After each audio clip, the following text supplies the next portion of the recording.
Ah, Bali dito, ipresenta ko po sa inyo si Percy Lapid na nung buhay pa siya ay sinabi niya na hindi talaga magandang iboboto si Willie Revillame, si Lito Lapid at ang iba pang mga artista. Dito, sinabi niya rin sa totoo lang sa episode na ito na binoto niya rin noon, kinampanya pa niya si Duterte pero nagsisisi siya. At dito rin talagang diniin niya yung mga artista kagaya kay Erap.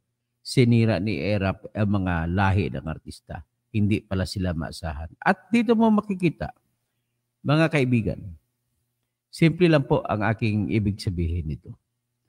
Bakit po kayo bubuto sa mga taong nangangako? Tignan mo si Camille Villar, nangangampanya, puro ayuda ang pinapangako. Tutulungan natin ang tao, bakit puro ayuda ang pinapangako? Si Sam Versosa, tatakbo Mayor Maynila, pinapangako, puro ayuda. Lahat na lang ata ngayon ng kandidato, si Erwin Tolpo, pinapangako, ayuda. Si Bong Revilla, gano'n din, ayuda. Lahat na lang sila, puro ayuda.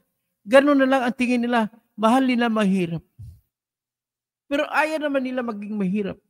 Lahat sila, tanungin mo lahat ng kandidato, mahal nila mahirap. Pero tanungin mo sila, ha? Ulitin ko lang, tanungin mo sila, sino ba sa kanila gusto maging mahirap? Wala. Kaya nga, ang mangyari niya, naalala ko si Anhing Miriam Santiago. Sabi niya, may mga 5 bata nag-uusap, tinatanong sila ng teacher, ikaw Totoy, ano ka gusto mo maging pag ikaw may lumaki? Sabi niya, gusto ko pa maging doktor. Bakit? Kasi gusto ko gamutin ang mga mahirap. Ikaw naman, Pedro, anong gusto mo maging paglaki mo? Gusto ko po maging abogado. Bakit? Para idedepensa ko yung mga mahirap sa korte. Ikaw naman, Celso, anong gusto mo gawin mo maging pag ikaw lumaki? Gusto ko po maging piloto. Bakit? Gusto ko pasakayin sa aeroplano mga mahirap. Ikaw naman, Elsa, anong gusto mo maging? Gusto ko maging doktora. Bakit? Gusto ko gabutin ang lahat ng mahirap. Pagdating naman kay Toto, ikaw, Toto, ano gusto mo maging? Gusto ko maging mahirap. Bakit? Para tulungan nila lahat ako. Yun, ganun ang mga mentalidad ng mga politiko. Hindi po sila nag-iisip kung ano ang dapat gagawin para sa mamamayan. Ano talaga, hindi. Ang kwento po ng governance ay masobra pa po sa tinatawag na ayuda. Ang ayuda ay pansamantala lamang. Ang sinasabi, tuturuan mo po ang isang tao. Ang sinasabi, bigyan mo ng pagkain ang isang tao, siya'y mabubuhay sa isang araw. Hindi bigyan mo ng isda ang isang tao, siya'y mabubuhay sa isang araw lamang. Pero turuan mo siya kung paano mangisda at siya'y papakainin mo habang buhay. Ganon po yun. Ganon ang konsepto na dapat kinukuha. Alam mo, sa lahat na nagtatakbong mayor ngayon, no, number 1 ko na bet ay si Vico Soto. Number 2, si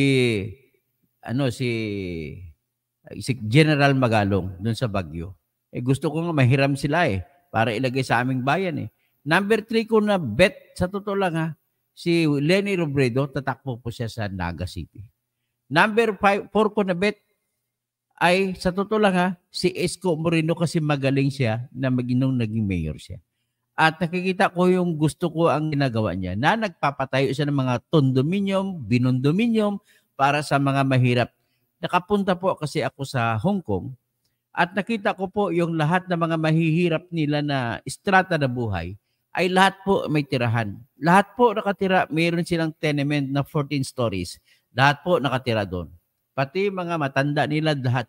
Ibig sabihin, imbis na ayuda ang ibibigay mo sa mga tao, turuan mo ang bawat tao at bigyan mo ng pagkakataon na paano kumita.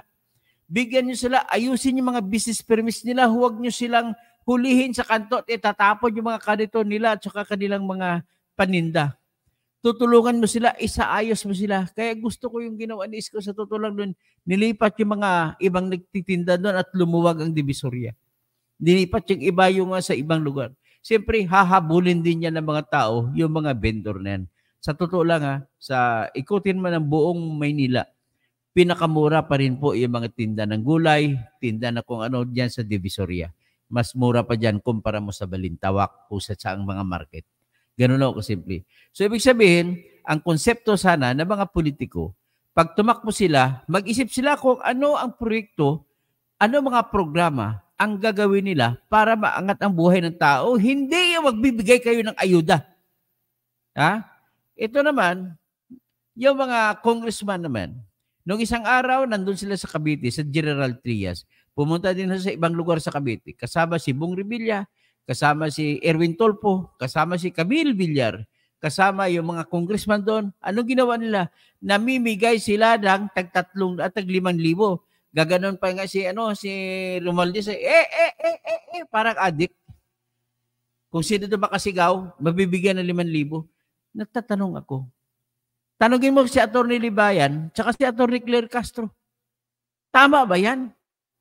Ladies and gentlemen, ang mga mambabatas ay tagagawa lamang ng batas. Wala po silang kapangyarihan sa pagbibigay ng ayuda. At hindi po sila ang otorisado na mamigay ng ayuda. Ang tanong, bakit umiikot yung bagoong Pilipinas Service Fair at 1 bilyon ng bit-bit kada probinsya na pupuntahan at namimigay ng tag 10,000 o 5,000 at ang hindi naman alam ng mga Pilipino na binibigyan yung mga kasamang congressman ng mga 3 million at binibigyan ng mga kasamang senador ng 5 million. My golly. Ganun ba ang gusto niyong politics? It's not politics of good governance. It's politics of mendicants. Ginaturuan yung indolence ang ginagawa niyo tamad ng mga tao. Ito, pakinggan niyo, banat ka persilapid laban kay Willie Revillame. Ito merong mga nagpaparamdam na kakandidatong personalities sa 2022. Tulad nitong mga sila, Willie Revillame. Si Willie Revillame, example. May mga iba pa, di ba, na tiyak nating tatakbo. Si Willie Revillame, ala tayo nakikitang katangian ito para sa public office. Hindi ko tinatawaran ang kanyang pagkatao. Kaya lang, may track record eh. Sabi ko nga, sa pagpili ng kandidato, track record eh. Pag yan tumakbo, tatapatin ko kayo.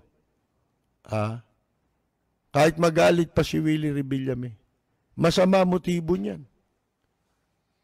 Alam nyo, yung mga nasa showbiz o mga celebrities, huwag kayo magagalit. May panawagan ako sa inyo eh. Yung inyong kasikatan, may pangalan kayo, may follower, alam naman natin kung bakit kayo pumapasok sa politika eh. Tingnan mo sila Lito Lapid. Para sa sarili nilang kapakanan.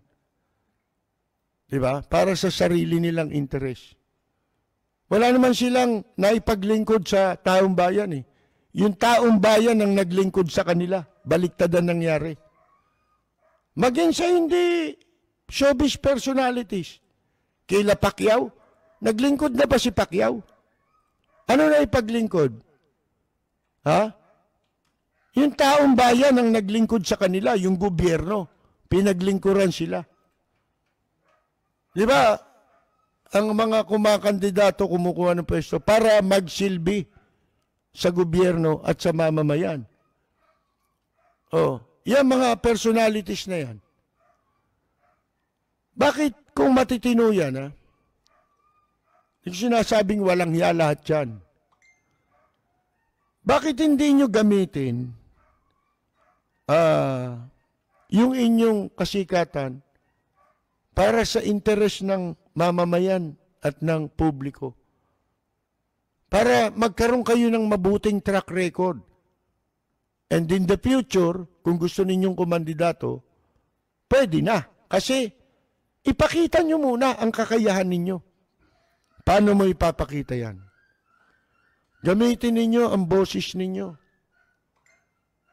Hindi siya ikakasama ng bayang ito at ng mamamayan, kundi siya ikabubuti, mga kaibigan. Pag sumali ka sa politika dahil in-encourage ka ng mga walang ya, tumakbo ka sa politika, bibigyan ka namin ng pera. Kumampanya ka. Sagot namin. para mabitbit sila, di ba? Para yung mga napapaniwala nitong showbiz personality, halimbawa si Willie Revillame, baka sakaling mapaboto niya ito. Ha? Dito sa mga humihimok sa kanyang kumandidato siya na magbibigay ng campaign funds for the funds of it. Sabi nga, mga kaibigan. Oh, ano ibig sabihin yan? Di ba? Pamiminsala ang plano niyan. Kung yan ay matutuloy sa pagtakbo. Wala naman na ipakitang track record dyan eh. Alin yung TV show? Ano ba yun? Gimmick lang yun. Oh, gimmick lang yun kasi yun ang gusto ng mga advertiser eh. Di ba? Yung perang ipinamimigay doon, pinamimigay naman yun ng advertiser eh. Hindi naman mag-a-advertise yan, magbabayad sa'yo para, mga kaibigan ikaw ang masunod. Hindi. Di ba? Yung konsepto niyan, bago pumasok ang advertiser, titiyakin niya. Meron siyang ROI, Return of Investment. Paano babalik sa kanya yun? Para tangkilikin yung produkto niya ng advertiser. Bueno, pinaliliwanag lang natin. Wala tayong masamang tinapay. At ako'y kinalulungkot ko na sabihin ito. Pero kailangan natin sabihin ito. Nanloloko kayo. Sana kung may track record ka, ba't di mo gamitin ang boses nyo para malaman ng tao na kung tatakbo man kayo sa darating na panahon, meron kayong malasakit, hindi pagsasamantala. Pagsasamantala na eh. Di ba? Pinagsasamantalahan mo yung tiwala eh. Gusto mo nakawin yung tiwala ng mga nanonood sa'yo na mai-convert sa boto. Wag. Alam na namin na magiging wakas niyan o huli niyan. Kumbaga nga sabi, napanood na namin yan. Ang dami ng pumasok na artista sa politika, di ba? Si Erap lang eh. Oh, ano ginawa? Ano puunan? Artista, di ba? Si Lito Lapid. Ano ginawa? Mga kaibigan. Tika ba na, si Lito Lapid na isro sabihin na, ang ginawa niya, nagnakaw sa fertilizer fund scam, 728 million noong 2004. At 2002, siya pa ay gobernador noon ng Pampanga. Nagnakaw rin siya ng araw-araw, 1 milyon kada araw sa lahar na quarry at kumikita siya ng halos 365 million kada taon. Si multiply mo sa 3 taon yan sa term, 1 billion kada taon, kada isang term ang kinikita niya. So nakatatlong term siya bilang gobernador. So 3 billion din ang kinita niya. Kaya diyan nagkagaling yung mga pinamili niya na mga condominium, mga mansion. At diyan kaya nagaling, dinala ng asawa niya si Marisa Tadeo Lapid nung nahuli sa Amerika na nagbitbit ng $50,000 at yung $20,000 ay inilagay niya sa medyas na kanyang sinuot, tag-isang medyas. At ang 30,000 ay nilagay niya sa isa kanyang bag at saka damit. So nahuli siya ng FBI at nasentensyahan. At para makapagpiyansa siya, nabisto patuloy sila na nakabili pala sila ng $20,000 na hindi lang $20,000 na $200,000 na bahay. So 200,000 is 10 million pesos kada isa doon sa Las Vegas. Nabisto tuloy. Nabisto din ang mga marami niyang bahay. Okay? Yan ang sinasabi ko. Diretso na kapersi. Banata mo si Lito Lapid. Oh, meron ba? Nakapaglingkod na ba? Gaano kalaki ang mga kinikita niyan? Ha? Walang pakinabang ang tao. Kakampi lagi, kay nang aapi yung nakaupo, kay anong kagarapalan ng ginagawa niyan, wala silang pakialam eh. Kikibo lang yan pagka malapit na kung sino mananalo, doon sasama yan. Mga kaibigan. Unang-una, hindi naman sila kasama rito, di ba? Nung kumakandidatong presidente ito, mabuti pa nga tayo.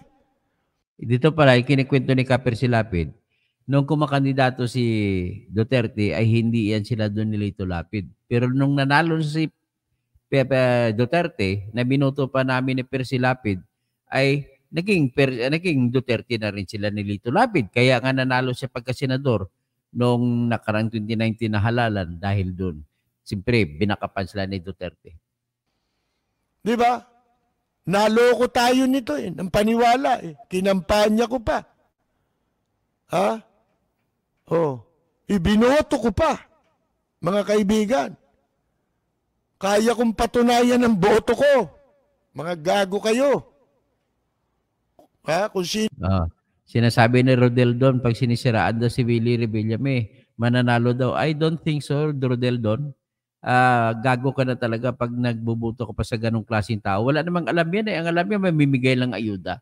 You do not vote for people who knows only what to give sa ayuda. Hindi po ganun. Ang ibubuto nyo yung marunong gumawa ng batas para ubunlad tayong lahat. Ganun mo yan. Pag-unlad po ng buhay natin ay hindi lamang po sa kinakain natin araw-araw, hindi lamang po sa kung may pera ang ating bangko, hindi lamang po sa may pera natin makakape at pandesal sa bawat araw, kundi may dangal at dignidad tayo nung hindi tayo inaalipusta na binibigyan lamang kayo ng idea. Hoy, sisipain kayo ng mga mayayaman. Ganun ba yun? At tingnan nyo, yung mga nagsasabi na tumutulong kami sa mahirap. Sila ba'y gusto lang maging mahirap? Wala pong politiko na gusto maging mahirap. Tandaan nyo po yan. Kayo lang ang humahabol sa kanila at patuloy pa rin kayo naghirap. Tandaan ninyo, ilang ulit na ba tayo nag-eleksyon? Ulit-ulit na lang ang binuboto ninyo? Nagbago mang buhay nyo? Wala. Bagkus, nagpapasama ako, nagbago man. Ano man magko-question? Oh, kaya mo, alam ko, inaamin ko ang pagkakamali ko. Oh. Pero alam ko, kaya ko rin patunayan kung sino mga ibinoto ko. Yan, binoto ko yan. Hindi ko lang kinampanya yan. May kausap nga ako nun eh. Napakalaking boto. Sinabi ni Duterte ni Kaper Silapid, yung katotohanan na binoto din namin talaga si Duterte nung araw. So, anyway, that's it. That's a big lesson. Hindi na dapat maulit yun. So, anyway, good morning, Rodel Don. Kahit ganun pa man ang view mo, direspeto ko po yan. Si Juliet Viterbo, nakakamiss si Kapersi. Tama po, nakakamiss talaga. White Ouroboros, nakakamiss si Kapersi. Hindi pa uso social media at YouTube. Noon, napakinggan ko na siya sa WIZ. O, tama ka. Si Boyx Yutso. Magandang umaga, Engineer Toto. Tama si Kapersi. Imelda Talaugong, kaawa-awa ng mamamayang Pilipino. White Ouroboros, pag malakas daw ang sigaw, malakas din ang bigay. 'Yon ang ginagawa ni Romualdez, ni Tambaluslos at ang mga kasama niya Tambuaya. Oh, 'yon si Erwin Tolpo, Tambuaya din 'yan. Sila ni Camille Villar, Tambuaya din 'yan sa mga real estate. Ano ba magagawa ng babaeng 'yan? At magiging dalawa na sila ng kanyang kapatid sa Senado. Ay, nako. Nakakahiya talaga kayo. So, Domingo Castro, good morning. Engineer Toto Kausing. Po, Senator, tika mo na, ibubuto niyo pa ba yun si Amy Marcos? Biro mo, siya yung chairman ng election committee, hindi man lang siya ng pag-imbestiga tungkol doon sa Smartmatic. Grabe. Ay, nako. So, Mayrim Fabelio, sana po tulungan mga tao na libre pag-survey. Yan, maganda yan kasi ako engineer ako. Tama, dapat yan ang ayuda na binibigay, yung ayuda sa paglibre ng mga survey para magkatitulo ang mga tao. Yan po isa sa proyekto ko na lalapit po ako sa tao, tutulungan paano magkakatitulo. Kasi matapansin nyo, maraming mga tao hanggang ngayon, ilang mga 50 years na, wala pang titulo, naka-tax deck pa rin ang mga lupa nila. Dahil po, napakalaki ng gasto sa survey. Napakalaki din ang gasto sa pagpapatitulo. So, Victor Bariton, na namimili nga sila ng boto, maaga pa, tama po kayo. Rodel doon, pasensyahan na tayo doon. Pero ako, prangka-prangka din sa iyo. Wala naman akong pakialam kung iboboto mo ko o hindi. Pero kung iboto mo ko, maraming salamat. Kasi para sa lahat ng aking pinaglalaban. Sabi niya, kung ayaw mo boto si Willie, wala namang problema. Hindi naman kayo kawalan. Hindi naman kayo pinipilit. Sino iboto niyo? Huwag lang idamay. Ay, pasensya ka na, hindi ko sinisir, nagsasabi lamang po ako na Tito Rodel doon na wala masasayang lang boto mo sa taong yan. Wala namang gagawin, wala namang alam yan eh. Puro lang ilagay, bigyan ng jacket yan. Yan naman ang alam yan eh. Andronico Decano Roda, Alfredo Lim po yata nagpatay. Hindi, si Alfredo Lim nagpatay mga ospital. Ang kay Isko naman, siya naman nagpatayo ng mga kondominium bago siya umalis at binigay niya yung Rina ang kapangyarihan sa mayor sa pagka-mayor sa kanyang kasama noon na si Hani Lacuna. Ngayon magkakalaban sila ni Hani Lacuna. Imelda Talaogon. So yan po ang ating masasabi sa ngayon, no? Julie Lopez, Amy Maria 1822, tama ka, the late Mr. Persilapid. Si May the Filipino pa rin, may mga Pilipino pa rin uto-uto. Okay lang sa kanila bayarang donasyon, Diyos mio. Tapos Sally Malapitan. Paborito ko po itong panoorin si Kapil Silapid. Mary Ann Yolanda Hernandez, magandang gabi po. Dr. Toto. Rodel Idon, magandang umaga po sa inyo ha. Judinet Biterbo. Tapos hanggang dyan lang muna tayo at magandang umaga po sa inyong lahat. At magandang umaga, Lito Lapid, Willie Revillame.